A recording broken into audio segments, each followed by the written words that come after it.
আসসালামু আলাইকুম। আজকে রান্না করব কাঁচা কাঁঠাল। তো কাঁঠালটা কাটার আগে হাতে একটু তেল মাখিয়ে নিলাম, কারণ কাঁঠালের প্রচুর আঠা থাকে। এরপরে কাঁঠালটাকে কেটে টুকরো টুকরো করে আমি কাঁঠালটাকে ছুলে নিলাম, ছুলে পিস পিস করে কেটে নিলাম। আর উপরের যে একটা শিরের মতো থাকে ওটা ফেলে দিয়েছি, ওটা ফেলে দিয়ে পিস পিস করে কেটে নিয়েছি। আসলে কাঁঠাল রান্না করতে গেলে কাটাটাই আমার কাছে বেশি ঝামেলা মনে হয়, রান্নাটা একদম ইজি। তো ছোটো ছোটো পিস পিস করে কেটে আমি এই কাঁঠালগুলো প্রথমে পানি দিয়ে সুন্দর করে ধুয়ে নিলাম। তো ধোয়ার পরে আমিও একটা চুলায় কাঁঠালের জন্য গরম পানি করতে দিয়েছি। তো যেটা হয়েছে যে গরম পানি যখন ফুটে এসেছে তখন আমি এটাতে কাঁঠালগুলো দিয়ে দিয়েছি এবং লবণ দিলাম, হলুদ দিলাম, দিয়ে কাঁঠালগুলো ঢেকে দিলাম। কিছুক্ষণ পর কাঁঠালগুলো আধা সিদ্ধ হয়ে গেলে আমি পানি ঝরিয়ে নিব। আর কাঁঠাল রান্না করব চিংড়ি মাছ দিয়ে। তো চিংড়ি মাছগুলো আমি ধুয়ে পরিষ্কার করে নিলাম, নিয়ে এখানে একটু লবণ হলুদ মাখিয়ে রাখলাম মাছগুলোতে। আর একটা কড়াইয়ে তেল দিয়ে চিংড়ি মাছগুলো ভেজে নিচ্ছি, যাতে আমার কাজটা তাড়াতাড়ি হয়ে যায়।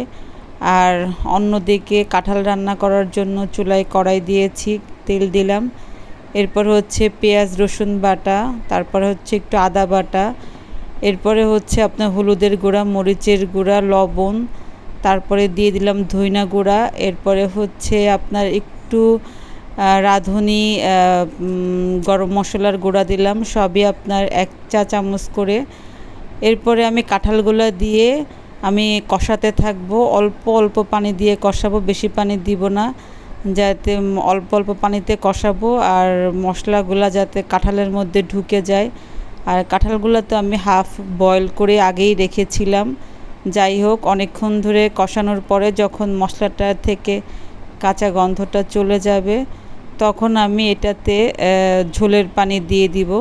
আর একটা জিনিস খেয়াল রাখতে হবে, কাঁঠাল যেন আবার কষাতে কষাতে গলে না যায়, সেটাও খেয়াল রাখতে হবে। এই পর্যায়ে আমি কুসুম গরম করা ঝোলের পানিটা দিয়ে দিলাম।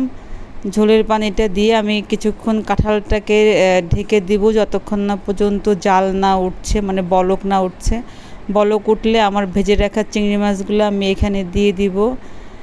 আর চিংড়ি মাছগুলো দিয়ে সুন্দর করে আমি চিংড়ি মাছ এবং কাঁঠাল একসাথে ভালো করে মিশিয়ে আমি এটাও কিছুক্ষণ ঢেকে দিব, যাতে চিংড়ি মাছের ভিতরে মশলাটা ভালোভাবে ঢুকে কাঁঠালগুলোও সিদ্ধ হয়।